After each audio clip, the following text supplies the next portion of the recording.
సంవత్సరాల తరబడి ఎన్ని మందులు వాడినా మీ మోకాల నొప్పులు తగ్గట్లేదా? ప్రాణ పెయిన్ క్లినిక్ లో అత్యాధునిక చికిత్స. Welcome to Suman TV. నేను మీ సుమన్ టీవీ నాగ్. కోల్కతా ఇన్సిడెంట్కి సంబంధించిన దాంట్లో ఈరోజు కనుక మనం చూస్తే junior doctors post mortem report మీద కొన్ని అభ్యంతరాలు వ్యక్తపరుస్తున్నట్లు తెలుస్తోంది. అయితే ఇవాళ సుప్రీంకోర్టు హీరింగ్స్ తర్వాత కూడా చాలా విషయాలు వెలుగులోకి రావటం జరిగింది.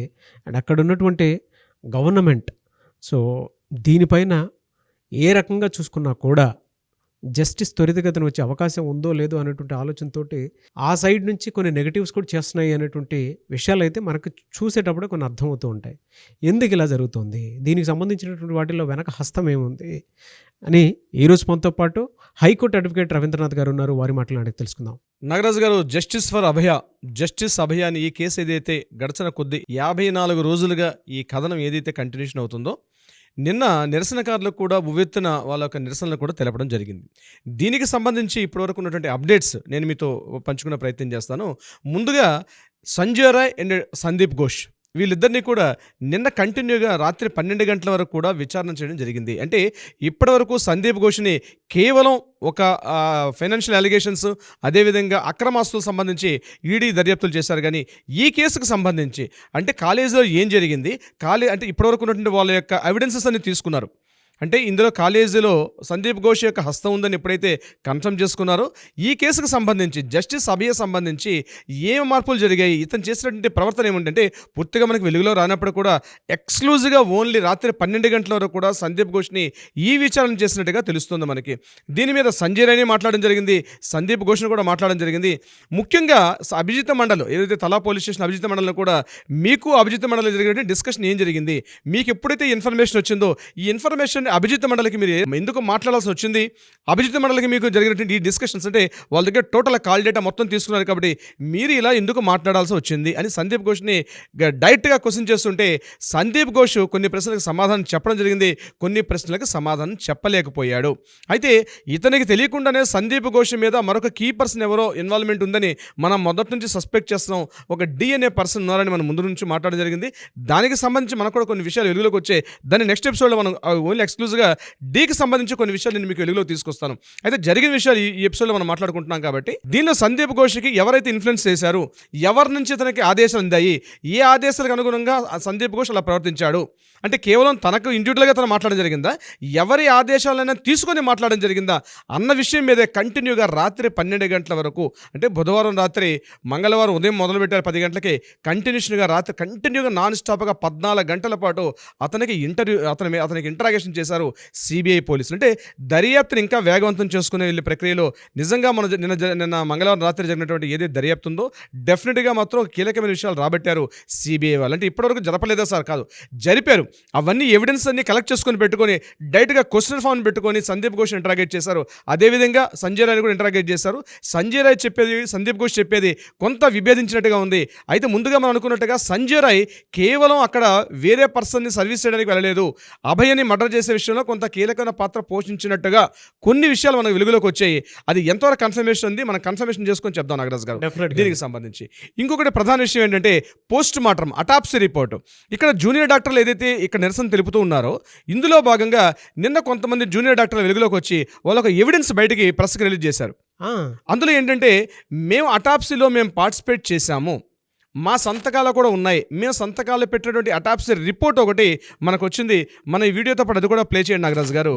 సో అటాప్సీ రిపోర్ట్ ఆ జూనియర్ డాక్టర్స్ ఏం చెప్పారంటే, మేము అక్కడ పార్టిసిపేట్ చేసాం. ఫోరెన్సిక్ డాక్టర్ డాక్టర్ అపూర్వ బిశ్వాస్ ఏదైతే మా యొక్క ఈ పోస్ట్ మార్టంకి నేతృత్వం వహించాడో అతని క్యాప్టెన్ ఆఫ్ హెడ్గా ఉన్నాడు.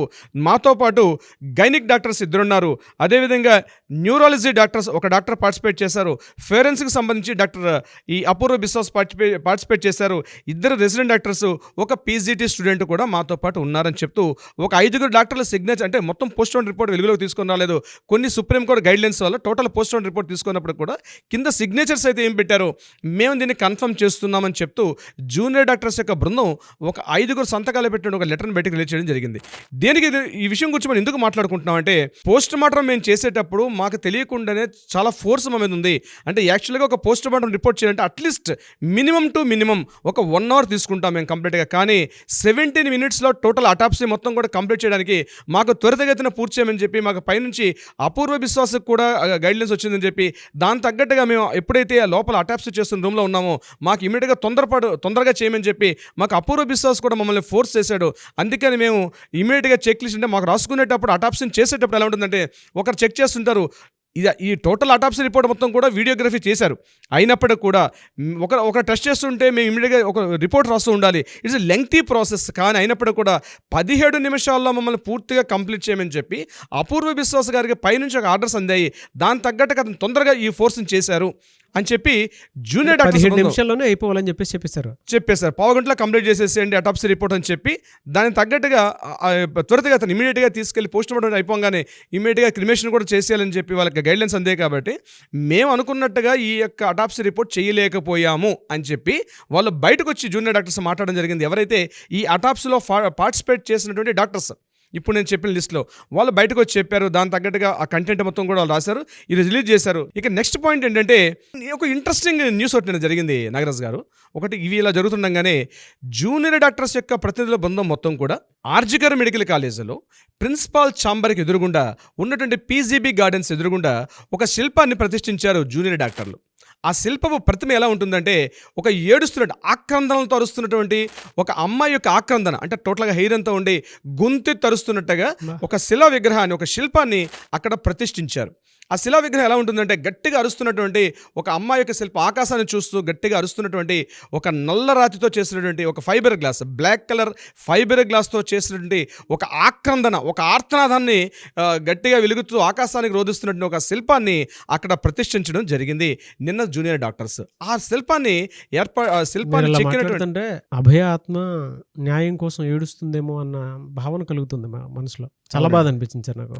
సో ఆ అమ్మాయి యొక్క ఆర్తనాదం ఎలా ఉందంటే, కంప్లీట్గా చెవుల మీదకి పూర్తిగా ఆ యొక్క హెయిర్ అంతా ఫాలో అయిపోయి ఆ అమ్మాయి గొంతెత్తి ఎవరో తన దేహాన్ని గట్టిగా చిదిమేస్తుంటే ఆ ఫీలింగ్స్ అన్నీ కూడా ఎక్స్ప్రెషన్స్ ఫేస్లో ఎట్లా వస్తాయి, ముఖంలో ఎంత బాగా ప్రతిబింబిస్తుంది అనేది ఆర్టిస్ట్ అయినటువంటి ఆసిత్స్ అయినటువంటి ఒక శిల్పకారుడు అద్భుతంగా చెక్కినటువంటి ఫైబర్ గ్లాస్తో చేసిన ఒక నల్లగా ఉన్నటువంటి, అంటే black age indicates is the ఒక ఆక్రందన, ఒక అనైతికాన్ని నిదర్శనంగా చూపిస్తుంది బ్లాక్ కలర్. ఆ బ్లాక్ కలర్లో ఉన్నటువంటి ఒక శిలా విగ్రహం చూసిన వాళ్ళందరూ కూడా కాసేపు ఇప్పుడు మీరు ఇందాక అన్నట్టుగా అబ్బా అంటే చూడంగానే చాలు, అంటే ఎన్నో వేల భావాలను పలికించే ఒక శిల్పాన్ని అక్కడ ప్రతిష్ఠింపజేశారు. నాకైతే మీరు అలా చెప్పేటప్పుడు మా ఇంట్లో వాళ్ళు గుర్తొచ్చారు సార్ నాకు. అంటే మనకి అనిపిస్తూ ఉంటుంది కదా, మనకు తెలియకుండా ఇప్పుడు మన ఇంట్లో వాళ్ళే ఎక్కడంటే అక్కడ తిరుగుతూ ఉంటారు మామూలుగా, ఏ కూరగాయలకనో లేదంటే ఆఫీసులకనో వెళ్ళడానికి అని చెప్పేసి. బట్ ఎంత దారుణమైనటువంటి హింసకు గురవుతున్నారు అనుకున్నటువంటి ఆలోచన వస్తుంటేనే చాలా భయంగాను ఆందోళనగాను అనిపించింది నాకు. నిజం సార్, అసలు మనకి ఇలా అనిపించిందంటే ఎంటైర్ వెస్ట్ బెంగాల్ ఇంకా దారుణంగా రెస్పాండ్ అయ్యి ఉంటుంది అసలు దీని మీద. అవునండి నాగరాజు గారు, మీరు చెప్పేది 100% రైట్. మన తల్లిగా, మన చెల్లిగా, మన సోదరిగా ఎన్నో పాత్రలు పోషిస్తున్న ఒక మహిళ, మన జీవితాల్లో మహిళ లేనటువంటి జీవితాన్ని మనం ఊహించుకోవడం చాలా దుర్లభం, చాలా కష్టం. అడుగడుగున చిన్నప్పటి నుంచి మన ప్రతి స్థాయిలో కూడా అమ్మాయి ఉంటుంది. హాస్పిటల్కి వెళ్తామండి, ముఖ్యంగా నాగరాజు గారు, ఏదో గాయం తగిలి వెళ్తాం, లేదా తెలియకుండా వ్యాధితో వెళ్తాం హాస్పిటల్కి, బాధతో వెళ్తాం. వెళ్ళేటప్పటికి మనకి ఇమ్మీడియట్గా సిస్టర్ని పిలుచుకుంటామండి. మనం వాడే వర్డ్ ఏంటంటే సిస్టర్ అని పిలుస్తాం మనం. అక్కడ ఉంటుంటే ఆ వర్డ్ని సిస్టర్ వస్తారు, మనకి అది ఇంజక్షన్ ఇవ్వడం కానీ, నర్సింగ్ డాక్టర్ గారు వస్తారు, చెక్ చేస్తారు, it's part of. But sister part, nursing పార్ట్లో ఉన్న సిస్టర్ చేస్తారు. అందుకని మనం ప్రేమతో సిస్టర్ అని పిలుచుకుంటాం. హాస్పిటల్కి వెళ్తే పిలవాల్సిన వర్డ్ కూడా అదే సిస్టర్ అని. అక్కడ మనం వేరే దృక్కోణం ఉండదు. కానీ ఎంత క్రూర మృగాలండి వాళ్ళకి, ఎట్లా అనిపిస్తుంది అసలు వాళ్ళకి. మనకి ఒంట్లో మనకి చీము నెత్తురు కాలుతుంటే దాన్ని కాటన్తో తుడిచి దాన్ని మొత్తం క్లీన్ చేసి ఆ గాయాన్ని పూర్తిగా శుభ్రం చేసి ఎప్పటికప్పుడు బ్యాండేజ్ చేసే పనులు ఇంట్లో మన తల్లి తర్వాత మళ్ళీ ఆ పాత్ర చేసే బాధ్యత ఆ సిస్టర్ని పిలిపించుకున్నటువంటి ఒక నర్సింగ్ వాళ్ళకి ఉంటుందండి నాగరాజు గారు. ఎగ్జాక్ట్లీ. అసలు అలాంటి హాస్పిటల్లో ఇంత దారుణ కృత్యం జరగడం అంది కలకత్తా ప్రజలు తట్టుకోలేక తట్టుకోలేకపోతున్నారు. వాళ్ళ ఆవేశాన్ని ఎన్ని రకాలుగా కోర్టులు మాట్లాడుతున్నాయి, చట్టాలు మాట్లాడుతున్నాయి, గవర్నర్ రాజకీయ నాయకులు మాట్లాడుతున్నారు అయినప్పటికీ కూడా, కానీ సామాన్య ప్రజానీకం, సామాన్య వ్యక్తులు చాలా చాలా సెంటిమెంటల్గా ఉంటారండి. వెస్ట్ బెంగాల్ ప్రజలు చాలా సెంటిమెంటల్ పర్సన్స్. ఇది మనకి ఎన్నో వందల నుంచి కూడా తెలుసు. కానీ ఈ విషయం తట్టుకోలేకపోతున్నారు. ఈ యొక్క శిల్పం గురించి మనం మాట్లాడుకుంటే, ఎక్కడైతే ఈ శిల్పాన్ని ఏర్పాటు చేస్తారో ఆ శిల్పం కింద కొన్ని వర్డ్స్ రాయడం జరిగింది. ఆ వర్డ్స్ ని మీతో షేర్ చేసుకునే ప్రయత్నం చేస్తాను. కింద ఏం రాశారంటే, ఆగస్టు 9న అభయ అనుభవించిన క్రూరత్వానికి నిదర్శనంగా ఉద్దేశించబడినటువంటిది ఈ శిల్పం అని కింద ఉన్నటువంటి ఒక అక్షరాలతో, అంటే శిలాక్షరాలతో రాయడం జరిగింది. దానికి సంబంధించినటువంటి ఆ యొక్క ఇమేజ్ని చూస్తున్న నాగరాజు గారు, ఈ ఆగస్టు 9 నుంచి ఇప్పటి వరకు ఆ యొక్క జూనియర్ డాక్టర్లు ఎంత తపన పడుతున్నారో న్యాయం జరగాలని, మరలా తమ భవిష్యత్తుకి తమతో పాటు పనిచేస్తున్నటువంటి మిగిలిన వైద్యాధికారులు కావచ్చు, నర్సింగ్ సిబ్బంది కావచ్చు, మేము అనుభవిస్తున్నటువంటి బాధలు ఈ రాజకీయ నాయకుల యొక్క కుళ్ళు రాజకీయ నాయకులతోటి ఎంతగా చిదిమేస్తున్నాయి మా యొక్క జీవితాలని. ఇట్లాంటిది మరలా జరగకూడదు. జరిగిందేదో జరిగింది ఇప్పటిదాకా. ఇప్పటికైనా న్యాయస్థానాలు ముందుకొచ్చి మాకు సరైన తీర్పు ద్వారా అటు అమ్మాయికి న్యాయం జరగాలి, మేము పనిచేస్తున్న మా వైద్య సిబ్బందికి కూడా సరైన భద్రతాపరం రక్షణ చర్యలు ఉన్నప్పుడే మేము ప్రజలకు మరింత సేవ చేయగలుగుతాం అనే విషయం మీద వాళ్ళ శిల్పం దగ్గరకు వచ్చి మాట్లాడిన మాటలు చాలామంది వేలాది హృదయాలను రంజింపజేశాయి. నాగరాజు గారు, ప్రీవియస్గా పనిచేసిన వాళ్ళు, ప్రస్తుతం పనిచేస్తున్న న్యాయవాదులు అందరూ కూడా కలిసి ఒక సమూహంగా ఏర్పాటి ఒక సెమినార్ని ఏర్పాటు చేసుకున్నారు నిన్న వెస్ట్ బెంగాల్ నుండి రవీంద్ర సదన్ బిల్డింగ్లో. వీళ్ళకి చెప్పింది ఏంటంటే, రాష్ట్రంలో నాట్ ఓన్లీ వెస్ట్ బెంగాల్ కాదు, ఎక్కడైనా సరే, దేశంలో కావచ్చు, ఎక్కడైనా సరే న్యాయాధికారులు కావచ్చు, న్యాయవాదులు కావచ్చు, న్యాయాన్ని పోరాటం చేస్తారు, న్యాయాన్ని ప్రతిష్ఠింపజేస్తారు రాష్ట్రంలో శాంతి భద్రతల నిమిత్తం. ఎప్పుడైతే రాజకీయ వ్యవస్థ భ్రష్టు పట్టిపోతుందో అప్పుడు జ్యుడిషియరీ వ్యవస్థ దాన్ని న్యూట్రలైజ్ చేయడానికి పనిచేస్తుంది. కానీ ఈరోజు రాష్ట్రంలో పరిస్థితి ఏంటంటే, ప్రతి చిన్న విషయాన్ని రాజకీయ నాయకులు పరిపాలిస్తున్నారా, జ్యుడిషియరీ వ్యవస్థ పరిపాలిస్తుందా? జ్యుడిషియరీ వ్యవస్థ పరిపాలించే పరిస్థితి కాదు. ప్రతి విషయానికి ఈరోజు దేశంలో ఎంత సెన్సిటివ్ అయిపోయిందంటే, నాగరాజు గారు వాళ్ళు మాట్లాడిన మాటలు నేను చెప్తున్నాను, ఎంత సెన్సిటివ్ అయిపోయిందంటే ప్రతి చిన్న విషయాన్ని కూడా జ్యుడిషియరీ మీద ఆధారపడాల్సిన పరిస్థితి వచ్చేసింది. మనం ప్రతి విషయానికి రాజకీయ నాయకులు ఏం చేస్తున్నట్టు, మన ద్వారా ఎన్నుకున్నటువంటి నాయకులు, మంత్రులు, మినిస్టర్లు వీళ్ళు చేస్తున్న పని ఏమిటి? మేము చేయాల్సిన పని మేము ఎంతవరకు, ఎప్పుడైతే రాజకీయ నాయకులు తప్పుదో పడితే, ఎప్పుడైతే బ్యూరోక్రాట్స్ తప్పుదో పడితే వాటిని సమన్యాయం చేయడానికి ఉంటుంది జ్యుడిషియరీ వ్యవస్థ. కానీ జ్యుడిషియరీ వ్యవస్థ పరిపాలన ఎప్పుడూ చేయదు. ఈ విషయాన్ని ప్రజలు గుర్తించాలి. కేవలం మేము దిశానిర్దేశం మాత్రమే చేయగలుగుతాం తప్పించి పరిపాలన చేసే పరిస్థితి మాది కాదు. కానీ రాజకీయ నాయకులు భ్రష్టత్వాన్ని పొందినప్పుడే ఇటువంటి అగాయిత్యాలు బయటకు వచ్చే వెలుగులోకి వస్తాయి. ఈ విషయాన్ని వాళ్ళు ఎందుకు మాట్లాడాల్సి వచ్చిందంటే, నాగరాజు గారు, ముఖ్యంగా ఈ సెమినార్ హాల్లో ఉన్నటువంటి న్యాయవాదులు ఎప్పుడైతే ఈ అభయ సంబంధించినటువంటి ఇష్యూ కంటిన్యూగా 53 రోజులుగా ఎప్పుడైతే డిస్కషన్ అవుతూ ఉందో, జూనియర్ డాక్టర్ల మీద, అంటే ప్రభుత్వ వ్యవస్థ, అంటే ఆల్రెడీ ఉన్నటువంటి గవర్నమెంట్ కాలేజీలో పనిచేస్తున్నటువంటి ప్రభుత్వ అధికారుల మీద, అదేవిధంగా పనిచేసే స్టూడెంట్స్ మీద మెమోస్ వెళ్తున్నాయి. స్టూడెంట్స్ని ఎగ్జామ్స్కి రానివ్వకుండా మీరు కానీ పార్టిసిపేట్ చేస్తే, అందులో నిరసనలో పార్టిసిపేట్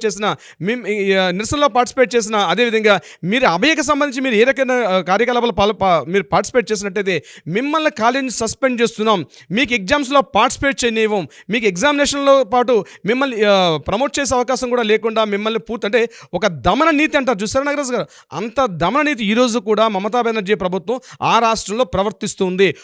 ఒక పక్క సుప్రీంకోర్టు ఇంత దీన్ని సుమోటోగా తీసుకుని మాట్లాడుతున్నప్పటికీ, కలకత్తా హైకోర్టులో డిస్కషన్ అవుతున్నప్పుడు కూడా, సెల్డా కోర్టులో డిస్కషన్స్ అవుతున్నప్పుడు కూడా, దేశవ్యాప్తంగా ఉన్నటువంటి ఎంటైర్ టోటల్ ప్రజలందరూ కూడా ఈ ఇష్యూ గురించి మాట్లాడుకున్నప్పుడు కూడా, మమతా బెనర్జీ ఇప్పటికి కూడా ఒక రాష్ట్ర ఆరోగ్య శాఖ మంత్రిగా తన విధి విధానాలు చేయడం మానేసి పూర్తిగా స్టూడెంట్స్ ఎవరినైతే దమన నీతితో అంచే ప్రయత్నం చేస్తున్నారు తప్పించి వారికి ఒక దిశానిర్దేశం ప్రయత్నం చేయలేకపోతుంది.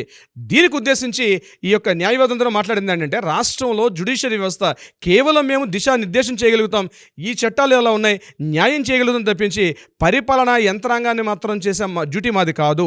ఇప్పటికైనా ప్రజలు తెలుసుకోవాల్సిన ఆవశ్యకత ఉంది. మమతా బెనర్జీ గారు ఇమీడియట్గా బయటకు వచ్చి ఈ విషయం మీద ఆరోగ్య శాఖ మంత్రిగా రిజైన్ చేసి బయటకు వచ్చి ఒక ముఖ్యమంత్రిగా కంప్లీట్గా శాంతి భద్రతలు ఎప్పుడైతే ఏర్పాటు చేయగలుగుతుందో ఈ విషయం అనేది అప్పుడు ఆగుతుంది, కొత్త చట్టాలు అమల్లోకి వచ్చే ప్రయత్నం చేస్తుందని చెప్పి న్యాయవాదులు మాట్లాడుకోవడం జరిగింది. నాగరాజు గారు, ఏదేమైనా దీనికి సంబంధించినటువంటి వాటిలో లోతుగా ఆలోచించాల్సి వస్తే మన మనోవేదన, మన సంబంధించినటువంటి ఎమోషన్స్ చాలా ఎక్కువ ఉన్నాయి. నేచర్లో ఆడవాళ్ళు అంటే ప్రకృతితో పోల్చి చూస్తాం మనం ఒక్కొక్క దేవతలాగా. దీనికి సంబంధించినటువంటి వాటిలో ఇక అమ్మవారి నవరాత్రులు కూడా నడుస్తున్నాయి కాబట్టి ఇంకా ఆవిడే చూసుకోవాలి ఏ విధంగా ఉంటుంది అనేది. ఏదైనా we want justice, we demand justice. Thank you so much Ravindranath garu. Thank you so much Nagaraju గారు.